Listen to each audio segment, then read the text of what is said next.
I'm Jim Check. You're watching Kelowna Now with me, Kent Mulgat. Just filling in. Filling in for Ian Burns today. He's got a migraine, so that's why we're late as well. And but we've both got our glasses on, so we'll see if we can see clearly or if we're as blind as mice. Here we go. Kicking it off. Justin Trudeau held that summit in Toronto there, or was it Ottawa? Anyway, in Ontario. How's that? He held it in Ontario. It was for sure in Ontario. But one of the Benjamin Bergen of the Council of Canadian Innovators said Canadians are 25% poorer than Americans, 20% poorer than Australians, and we're now 20% poorer than the Danes. So we need to, in his words, we need to get our together and figure out what the world wants and sell it to them, because we're facing a lot of tariffs. We really need to figure out what the world wants, and we need to figure out a way to get it to market. And also we have to figure out how to sell it to each other, right? And yeah, we are breaking those tariffs. We're seeing a lot of movement. Borders. The inter-provincial trade barriers. Yeah. Some people are saying within 30 days. Yeah, probably not going to see that. But. Yeah, no, that's for sure. And the big one that Trump announced today, tariffs on, and you can just substitute the word tariffs for tax. Tariffs on steel and aluminum. 25% tariffs on all steel and aluminum coming into the United States of America. And Canada, the biggest supplier, you can see there for Canada, sends $11.2 billion worth of steel across the border and $9.5 billion of aluminum across that's a tough word to say. And with that announcement, clear proof what a promise from Donald Trump means, the value that you can put in that. Well, for sure, because there is a USMCA that I'm surprised that it violates that. They haven't. It violates the USMCA that's been agreed to, and there is a lot of labor unions now reaching out and says we agreed to this. This was deals that were made. You changing these deals is goes against all those trade agreements. It also violates this promise he made of this 30-day reprieve. Boom, out the window. Yeah, there you go. So Canada's output of we're the largest. Canada's exports to the U.S. It leads the world in how much steel and aluminum that we send to the U.S. Right? Correct. And if you can look at the chart right there in front of you, there you can see that we are the leading, and a lot of that comes out of Ontario for sure. So Doug Ford, lots to say on that today. So scary times. In the Liberal leadership race. Can I just bounce back to that for a minute? Because you can do whatever you want. Because I was listening to Doug Ford on the subject of the inter-provincial trade barriers. And he was just riffing. And he said, oh, yeah, cows in Newfoundland, that there'll be people wanting to protect that. And then he said, oh, yeah, in BC, protecting its wine. He said, and I'm going, whoa, so pulled over. No, the wine industry in BC has been calling to take down all of the trade barriers, not to keep any protectionism in place. So Doug Ford is and full disclosure, you are involved with a local winery, so you would know that. I would know that. There you go. And now there is a pathway to legally sell into Alberta, but it's complicated and that took forever. And awkward, and I doubt most wineries are even going to follow it. They'll keep doing what a lot of them have been doing, which is just go ahead and sell directly to people and let the chips fall where they may. In the middle of all this, we have a Liberal leadership race, and nobody dropped in this round. Jamie Baptiste dropped in the first when he had to cough up the $50,000 non-refundable portion. So everybody ponied up the cash for this next round here. So everybody's in. I think we all know where this is going, though. The polls say so. But they all seem to be wanting to put their money up. It's supposed to be a cliffhanger. It's going to be it doesn't look like it's Carney's. Is there anyone that's a real threat to Carney? Chrystia Freeland. Still? What is she at? 6-7%.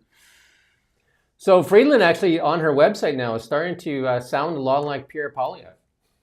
If you see some of her platform stuff there, she wants to make Canada's tax environment more appealing, attract more investment, create more jobs.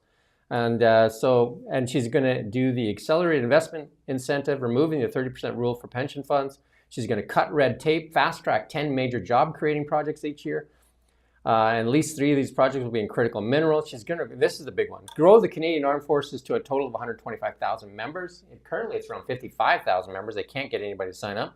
But this might work. 50% higher wages for regular force members. I mean, that's what we've been saying. We're underpaying them. So she lays out this platform. Does it give her a bounce? And then she needs a lot more than 6%. Yeah, so better medical, dental care, faster recruitment strategies, and an end to home veteran homelessness. I mean, that should never happen. Yeah, so we'll see if that things, but I mean, she's not getting the airtime that Mark Carney is getting from all the media outlets, for sure. Like, she's not getting to the microphone. She is going to host a town hall here right away. Ruby Dalla has been hosting town halls, but Chrystia Freeland is definitely, she's also been subject to the Chinese interference in her election. Are you suggesting that the holders of the microphone are saying, no, we don't want to hear from you? Well, it just shows that she's not getting any airtime. Right. Well, maybe she's not seeking it enough. Okay. Pierre Poilievre also responding out there saying that we need a permanent military base in Iqaluit. He says we need 2 big icebreakers and we need to start spending money there. He will cut foreign aid to invest in our military. I do believe we need to invest in our military. It's been let go for a long time. You know, there is a portion of Poilievre's support that is kind of extreme. Some of these things sound like an appeasement to the most extreme right of the people who would lean towards voting for him. You know, saying things like cutting foreign aid. I mean, that's what I mean. Trump has just cut, sending no aid to Africa. We're going to talk about aid here in a second. All right, am I getting ahead of the game? But doesn't it, some of this sounds like, you know, none of these things sound too odious, but, you know, it does sound a little bit like of an appeasement to those people. Some people in Canada are kind of going, go Trump, go right now, amazingly. And isn't it appeasement to that? I don't know. There could be perhaps a lot of frustration with the current government that would cause people to do that. I can't fathom it myself, but I do believe that there is a lot of frustration. I think somebody just put out a thing that says 40%. I think it's Rupa Sharma, who does work for the National Post, said that 40% of young people now would rather join the United States. So. I posted something on my own Facebook, and that a little bit on the topic, and someone I worked with many years ago then chirped in, saying he backed what Trump was doing 100%, and then a big brouhaha. I ended up just taking down the post. There you go. But there is that segment out there. I imagine there is. One of the things with what the icebreakers that makes a lot of sense, though, is that we have that port in Churchill, and you know, I mean, there is the Russians are very active in the Arctic. And Canada is not. We've been talking about getting icebreakers for a long time. They've got nuclear-powered icebreakers, and it's a due time. I mean, that is our largest unprotected border that Canada has. That actually has a lot of countries on the other side of that. And China, I understand, has bought a mine in the northmost part of Canada there that isn't accessible by land, only by port. And they bought that old mine that has one of the few seaports that is available in the summertime. So sovereignty in this part of the world is pretty murky, and I'm not going to sit here and pretend to understand it. But I guess the idea is get active to demonstrate that it's yours. Well, I mean, if it's ours, we should be at least patrolling it. I suppose. Pipelines. Again. So now it seems like there is more support for an east-west pipeline that was kiboshed. Back by the Liberal government and Quebec, for that matter. And even right now, the Premier of Quebec is saying that he's not much interested in hydrocarbons flowing into the east, but Churchill might be the way to get it. So, but there is more support for the pipelines now to go east-west, and the Northern Gateway pipeline, obviously, another one that was kiboshed by the Liberals. Turns out we might need those. Well, yes. There you go. Canadian aid workers warn catastrophic. This is where we're talking about U.S. aid halts, puts Ottawa projects in limbo. So Canadian aid workers have asked the federal government to fill the gaps opened up by the President Donald Trump's decision to wind down the U.S. agency. The head of the group, Cooperation Canada, said the effect of the changes in the U.S. is catastrophic. It forces Canadians to think about what kind of country we should be. Right. And I guess the question is for us to fill like the coffers of what the Americans are pulling out. I don't know if we even have. Probably can't do that, but it would. But at the same time, did you not mention just a few items ago that Polyev is talking about Icebreakers and pulling aid. pulling back on aid right at a time when aid might be more important I think than one of it the has things been that for a long we time. should be looking at those, because there's a lot of stuff on the internet right now, especially on Canada, and that they're pulling up the Canadian website and finding out all these places we're spending money. Maybe there should be more oversight on where dollars are spent, and maybe we can focus that aid to where it needs to go as opposed to places that it shouldn't go. Right. Makes a lot of sense. The Canadian ambassador said Donald Trump's threats to take over Greenland violate international law. I mean, Donald Trump seems to want to fill the courtrooms. So he's been stopped, and that's what I say to the Canadians is take him to court over the USMCA, because he's been stopped on a lot of things in the US that he's done. The courts are stopping him in some of the firings, stopping him on some of the deportations and stuff like that. Donald Trump would just tie him up in court because we do have a signed USMCA. He seems to like going to court. Whenever he does, his poll numbers go up. He's a bully, and the world's biggest bully, and he's good at it. And, can I editorialize right now? Sure, you go ahead. This whole thing with the United States, it's frightening. It's serious, but at the same time, it's really sad, because I've always thought, even though I feel always a little bit of a competitive rivalry with the United States, they have always been our ally and our closest neighbor and our friend. And we've stood shoulder to shoulder with them in many a skirmish. That is so gone right now. In fact, there's more key hostility coming from the United States right now than any country in the world. But I also don't think there was the former Bank of Canada governor on just recently. He said, "Listen, all these things amount to is tax. Some of these things, like the aluminum tax and the steel tax, will amount to tax." What he says where we need to be very, very cautious is because this doesn't really impact the Canadian consumer on large. But where it does impact the same Canadian consumer at large is when we start adding our taxes or tariffs on. And he said, so we have to be very careful, and it has to be very targeted. Tariffs like this do probably require a response, and the combination of the bunch of them could easily force us into a recession, which does affect everybody. And when we interviewed the owners of the bean scene locally, representing coffee shops and restaurants. Any kind of recession means fewer people going into the coffee shop. And so the whole thing goes on a bad cycle. So there is a really good place to get some clarity. Trump was speaking with the Japanese prime minister, and they inked that $1 trillion deal. That should have been our deal, by the way, because the Japanese came begging for LNG a couple of years ago. We said no, that there is no business case for that. Turns out there is. But what he said there is that he's going to use tariffs like a tax, and that's how he's going to equalize things. And that's what he said to the Japanese prime minister, to expect them as more of a tax, and it's kind of an equalization thing. So I think that's what Canada can more expect, is kind of like a tax. And he's trying to use the taxes that he generates from it to ease the taxes on his people. I don't think that he's going to ultimately find that increasing tariffs makes his country. It hurts both. Both nations, for sure. How it goes. But I know you like to focus on the dollars and cents of it all, but again, Trump has reaffirmed this 51st state nonsense. Yeah, I think he's just toying. He's just poking the bear. I mean, there's no way that's going to happen. But it definitely gets it. But the Liberals are playing it up for sure, because it definitely has helped their party. The Liberals are playing. So I shouldn't be concerned when he says that over. I have a hard time keeping track of what is real from Trump and what I'm supposed to just say he's joking about, because he keeps saying, no, I'm not joking. Yeah, no, I know. I get it. And that's what he does. And then there was an article or an interview on Fox with them, and they were talking about it, how they're just, they have a couple of consultants on, whatever, experts on there, saying that he's just toying with Canada, and it's part of his negotiation tactics. You can go watch that.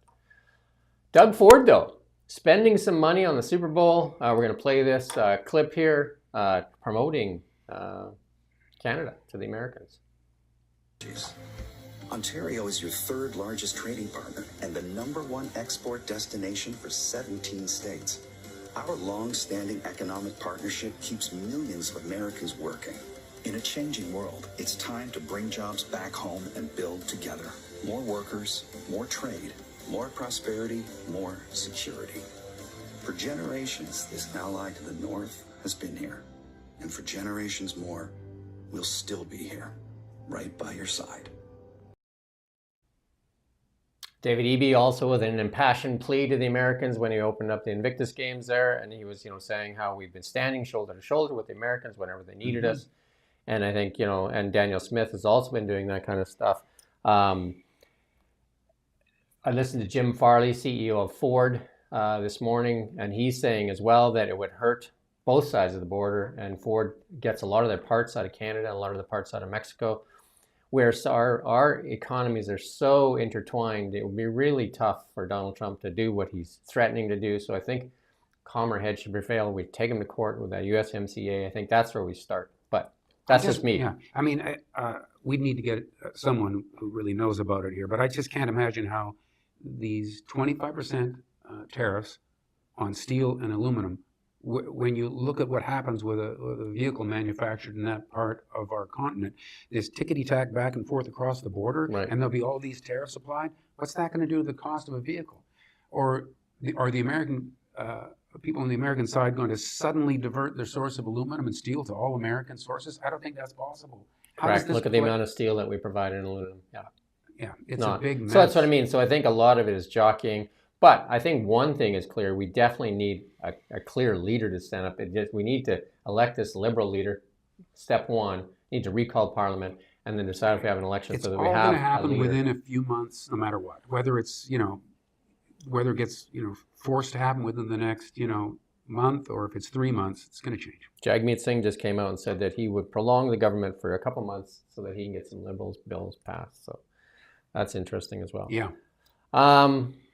Jagmeet says something different every day. You just don't know what he says. You've got to keep checking.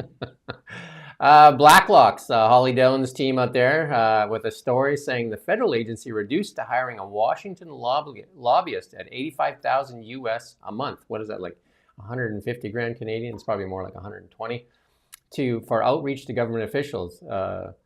And that's because they went down there and they just can't seem to get access to people. And so that's what I mean. We need a clear leader. Canadians are not being taken serious right now by the Trump administration. We definitely need some strength. So we just hired an American to lobby for us. But, while Canadians are being asked, don't buy American. Yeah. But maybe they strategically... You're seeing the problem there? Maybe they strategically needed to in this particular case. Well, I mean, the lobby group in the United States is crazy, right? Like the amount of money that's spent in lobbying. And I mean, these are some of the things that we're trying to clear up here in Canada, too. Yeah. Even locally in Kelowna, we have, this mayor has put forward that lobbyists have to declare themselves at least, right? I don't know. It seems like most leaders, and I know that we're left with kind of a lame duck prime minister for the moment, but at least his statements and the statements of the people who would presume to replace him within the Liberal Party and from Poilievre and from the premiers, it's all been pretty tough. I don't think we're looking weak. Well, a little bit uncertain because of the whole who's going to run this country. We're likely to see the prime ministership change twice in the next... Could be 3 times. 3 times? Could be. Trudeau, Carney. Well, Trudeau doesn't count as a change. Well, he hasn't left yet. He's technically only kind of resigned. So let's say, never mind. A couple times. 3 times. Anybody want to vote on that? 2 or 3 times? It's actually 3.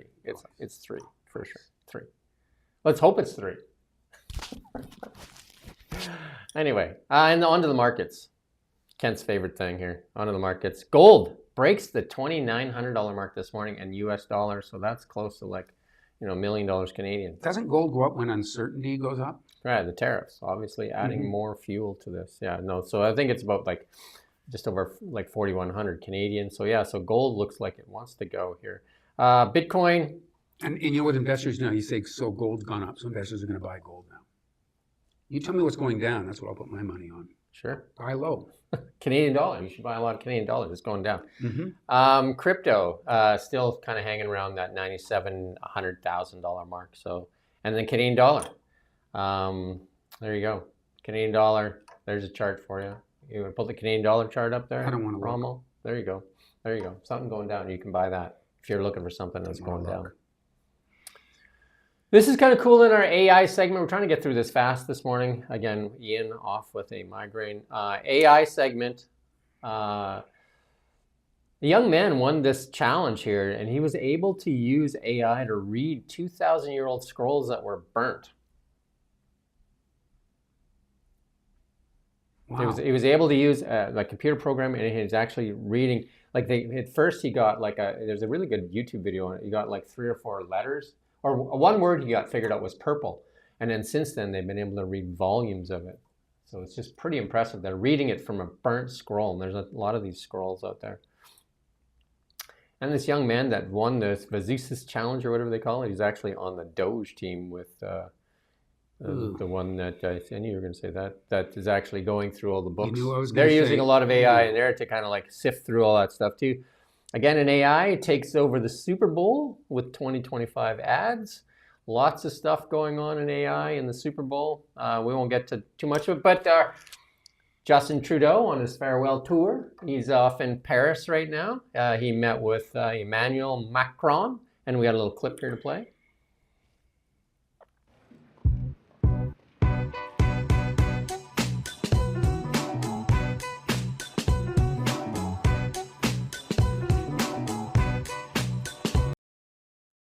That was Justin Trudeau's tweet and his video there. He's there. And then we have a little speech from Justin there in France as well.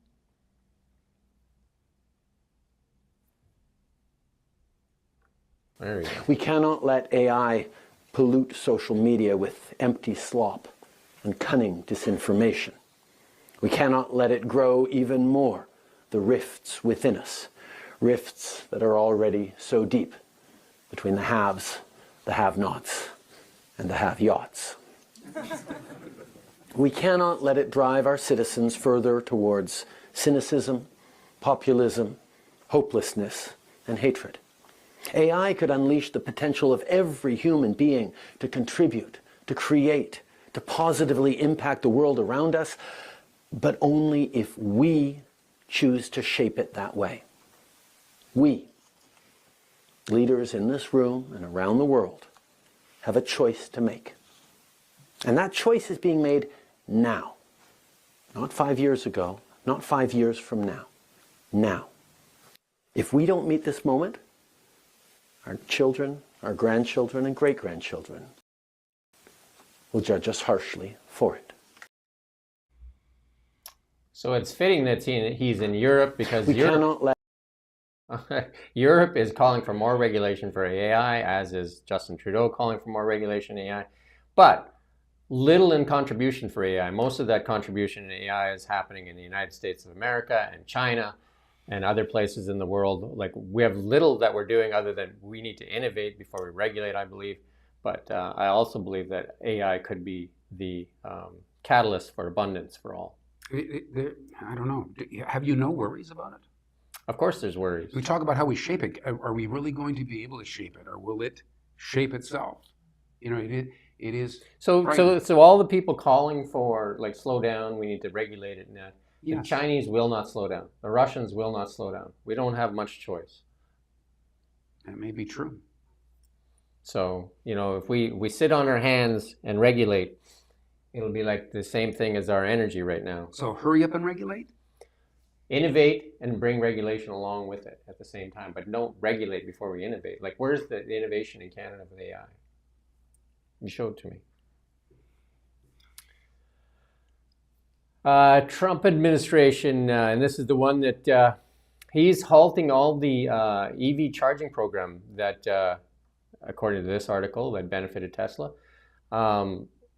So the supercharger network that Tesla's built out is the one that most of the auto manufacturers have adopted already. So again, this is what I would look at as a wasteful program if just build out the current program that everybody is actually starting to use anyway. Ford and GM and all those people are now using the NACS charging system. So this is like a duplication, like, you know, you've been to small towns. So what you is see these secondary chargers, right? Like, so this is something you know about, Jim. So what is this $5 billion EV charging program? So that was a Biden administration program where they were building out, just like you see here, you have these Right. charging systems Yeah, yeah. that aren't Tesla ones, but they're like, like even flow and different ones out there. And then it's kind of a duplication. So, and one of the, So it's financial assistance for to build out this for more of them network. to be built, Correct. so that people can have access to them in more locations.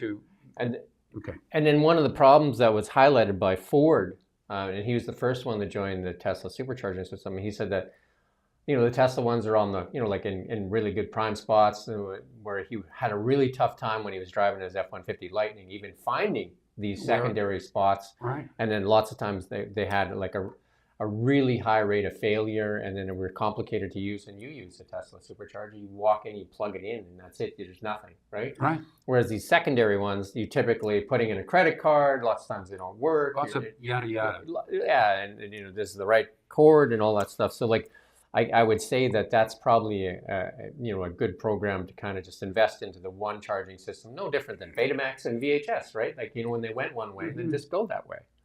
Right. But EVs doing well in the United States even. And in 2024, EVs grew to about 8% of cars and are expected to reach 10 this year. So they are still selling. Globally, though, way higher, 21%. China, over 50%. I think Denmark just reported, Denmark or Norway, Isn't 100%. Norway is super 100%. high. Norway, 100%. But it's funny. When I run into people who are really kind of, electric cars, you can't have them in Alberta. I've heard, right? It's too cold. And yet Yeah, Norway, you see them there. I do see them there. Plus, Norway is just killing it with EV. I hear it's Purchases. summer there all the time. Yeah. In Norway. It's not cold there at all. No, they work. You drive one, I drive one. We're in a cold snap now, and it's like, whoa, it does have a significant impact in the range, etc.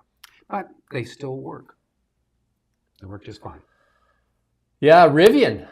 I just made an announcement that they'll now sell those electric vans to anybody who wants one. I mean, Amazon made huge purchases of electric vans. Tony Seba from Rethink X has said that people will have no choice but to buy an electric van because it will last 4 times larger than gasoline Hang on. counterparts. Your first line was they'll now sell them to anyone who wants them. Were they saying no, you can't have Well, them? they had a massive contract with Amazon that they had to fulfill. Built first, and now it's Correct. like it's open Amazon had season. invested I in can them, get so- myself a Rivian van tomorrow.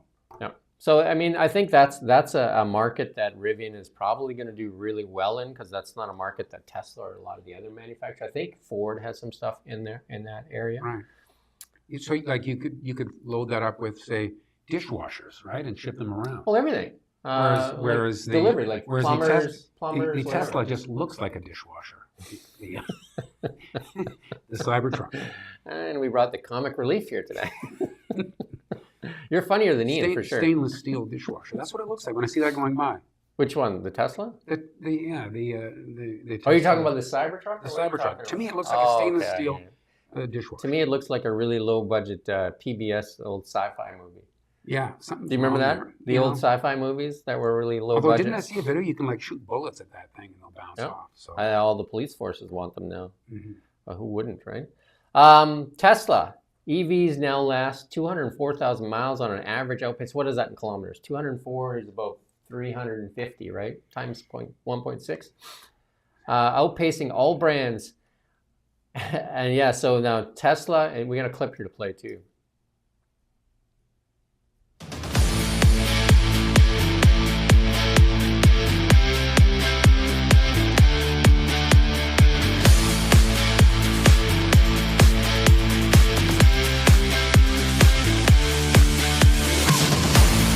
That's probably good.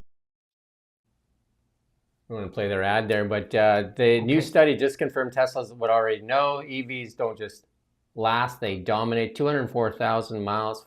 This is in kilometers. It'd be about 350. The average Tesla lifespan crushes every other brand, no matter the powertrain. And there's like very little maintenance on these things. So you got 95% or something fewer parts, right? moving parts. Yeah. And when they do die, what is finally, if you finally wear out your Tesla, I wonder what is the final straw, I wonder, at the end? People's dislike for Elon's tweets. Probably. But one more thing on this topic of electric cars. I did get into a social media debate, someone saying that, oh, these cars are always lighting on fire. What?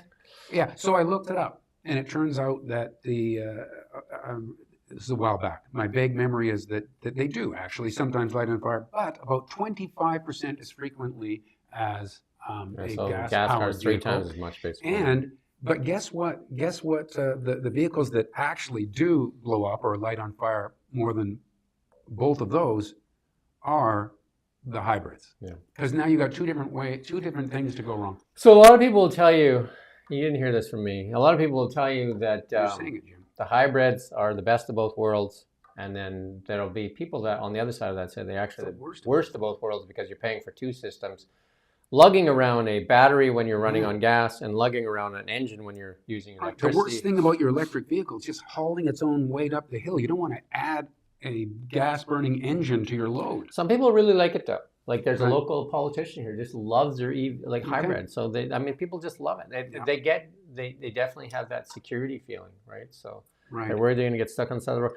And if any of you out there are feeling less than Canadian, this little clip here, this meme that we've got here to show you, should make you feel proud to be a Canadian, if nothing else. Nothing like the cold north to show you something like this. I'm going to play this clip here, full screen. Using the code INSIDER at awakeningfoundation.com. Inspire and Zach Williams live. Holy mackerel. Wow. Wow. Now, if that doesn't make you proud to be Canadian, I don't know what else will. If you've Yeah. lived up in the Great White North, as I have, what you Wow. find at a Tim Hortons is a moose on the loose. You know, I know moose are huge, but you know, you got to see one once in a while to remind yourself. That is a Yeah, beast. it is. I remember when I was living up in the north, and the people that have car accidents with moose, usually you hit a deer, you get a fender bender, right? You hit a Right. moose, and lots of times you don't live. I had a Like- close encounter with a moose when I was just a little kid. And you know, you remember something and it kind of blows up in your mind and it seemed like a giant. But I guess maybe, look, that is a giant. Did you see Dudley Do-Right in there anyway? I did not. What's the little Beavers guy's name? Can't remember the Beavers guy's name because it was Dudley Do-Right, the Bullwinkle, the moose. Snidely Whiplash. No, that was the I'm getting my- the arch enemy there, Snidely Whiplash. But the little beaver, Okay. was it Bucky the Beaver? No. I don't know. Maybe No. somebody will tell us. It was Bucky? No. No? Beaver. Anyway, but that's pretty cool. Ruby Dalla, the Rocky. Rocky. Rocky and Bullwinkle. Yeah, there you go, Rocky and Bullwinkle. Ruby Dalla, the queen of the meme in Oh. Canada. This is an old meme that's been used over and over and over again, and she's got Mark Carney there showing that she's going to win this thing. And, you know, she's pretty confident in that, right? Mm. Anyway, if we could just skip to the last one, just to the last one of the Europeans trying to smash the bottle on the thing, we can skip. Yeah. So Oh. this one here, if you want to play that full screen there. Your classic unbreakable wine bottle and the christening of a ship. Well, they created something because it was unsafe to just break the wine bottle with your hand. So they have and now they've got a special machine, and that won't do it, even though he's going right against a bolt of some kind with that. And now it's stuck. Come on. Bang! No, now he just lost it. It's still intact. There you go. You can stop there. So that must have been a wine from the View. This No. indestructible bottles. But you know, sometimes when you're buying an expensive bottle of wine, right, in order to sort of get that price, this is inside info. Yeah. They just put a lot of glass on that. So when and the glass comes up inside the bottle, Yeah. of the bottom of the bottle. So when you pick it up, it feels like $80, Yeah. right? But, you know, my So- suggestion to the Europeans who always want to overregulate and make things overly safe, just a glove. Yeah.